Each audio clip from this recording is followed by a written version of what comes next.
Evangelho de Marcos, capítulo 4, versículos 26 a 34. A medida e o reino, a semente de mostarda e o avançar na compreensão. O Senhor esteja convosco, Ele está no meio de nós. Proclamação do Evangelho de Jesus Cristo, segundo Marcos. Glória a vós, Senhor. Naquele tempo, Jesus disse à multidão: o reino de Deus é como quando alguém espalha semente na terra. Ele vai dormir e acorda noite e dia, e a semente vai germinando e crescendo, mas ele não sabe como isso acontece. A terra, por si mesma, produz o fruto. Primeiro aparecem as folhas, depois vem a espiga e por fim os grãos que enchem a espiga. Quando as espigas estão maduras, o homem mete logo a foice, porque o tempo da colheita chegou. E Jesus continuou: com que mais poderíamos comparar o reino de Deus? Que parábola usaremos para representá-lo? O reino de Deus é como um grão de mostarda, que ao ser semeado na terra, é a menor de todas as sementes da terra. Quando é semeado, cresce e se torna maior do que todas as hortaliças, e estende ramos tão grandes que os pássaros do céu podem abrir-se à sua sombra. Jesus anunciava a palavra usando muitas parábolas como estas, conforme eles podiam compreender. E só lhes falava por meio de parábolas, mas quando estava sozinho com os discípulos, explicava tudo. Palavra da salvação. Glória a vós, Senhor. Jesus anunciava a palavra usando muitas parábolas como estas, conforme eles podiam compreender. Marcos capítulo 4, versículo 33. Chegamos à sexta-feira da terceira semana do tempo comum, e depois de 2 dias de memórias e um dia de festa, onde comemoramos São Francisco de Sales, dia 24 de janeiro, São Paulo, 25 de janeiro, São Timóteo e São Tito, 27 de janeiro. Vamos celebrar e aprofundar os mistérios de Nosso Senhor. A liturgia de hoje traz as parábolas do reino, segundo o Evangelho de São Marcos. No Novo Testamento, a mensagem sobre o reino de Deus é o tema mais frequente da pregação de Jesus.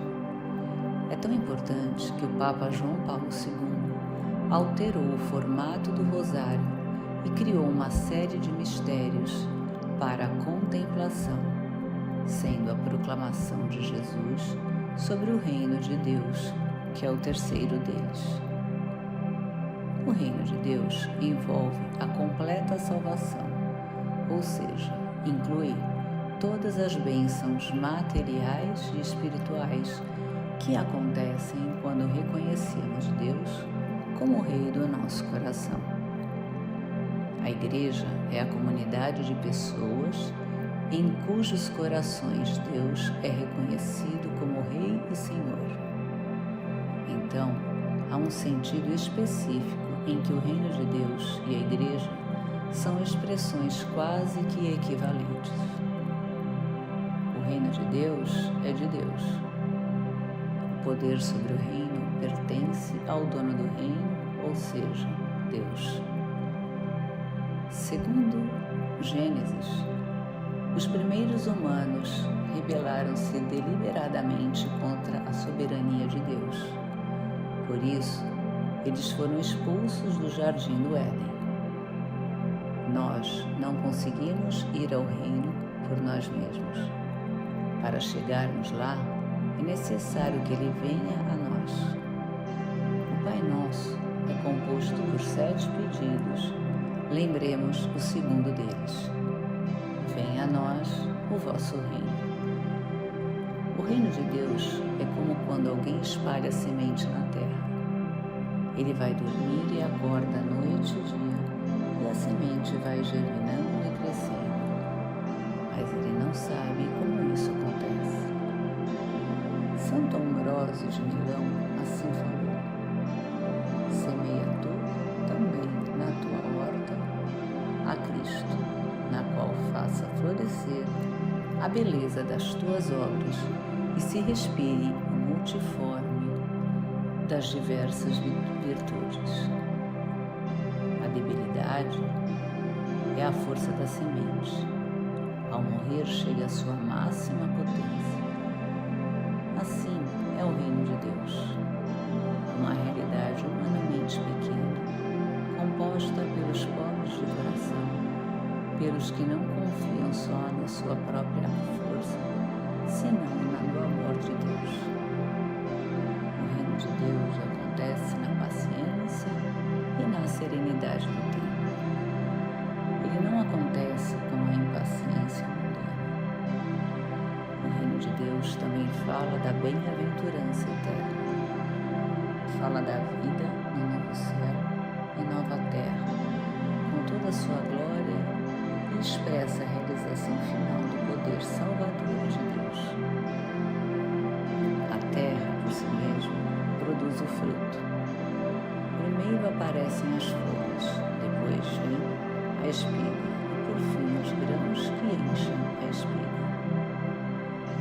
Quando as espigas estão maduras, o homem mete logo a foice, porque o tempo da colheita chegou. Muitas vezes perdemos sintonia com Deus, porque queremos que Ele tenha a mesma velocidade do mundo, da pressa e da ansiedade. Não esperamos mais, não respeitamos as leis da natureza. Semear, esperar, crescer. Não fomos criados máquinas e não somos máquinas. A natureza humana não é como a natureza das máquinas, onde se aperta um botão, coloca-se um código e parece que tudo vem com solução. É necessária a paciência, a perseverança e a humildade para vencermos a inquietação da alma e deixar Deus trabalhar em nós. Criança tem que ser criança. Jovem tem que ser jovem e adulto. E adulto tem que ser adulto. É assim que Deus nos olha. É assim que a natureza acontece. Sofremos quando não seguimos a lógica da vida. Com que mais poderíamos comparar o reino de Deus? Que parábola usaremos para representá-lo? O reino de Deus é como um grão de mostarda, que ao ser semeado na terra, é a menor de todas as sementes da terra. Quando é semeado, cresce e se torna maior do que todas as hortaliças, e estende ramos tão grandes que os pássaros do céu podem abrigar-se à sua sombra. Pelo batismo, Jesus semeou na alma de cada cristão a graça, que é a vida de Deus plantada no nosso coração.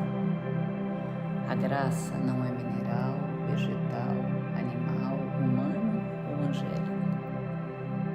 Criatura alguma é capaz de produzir a graça semeando o Criador.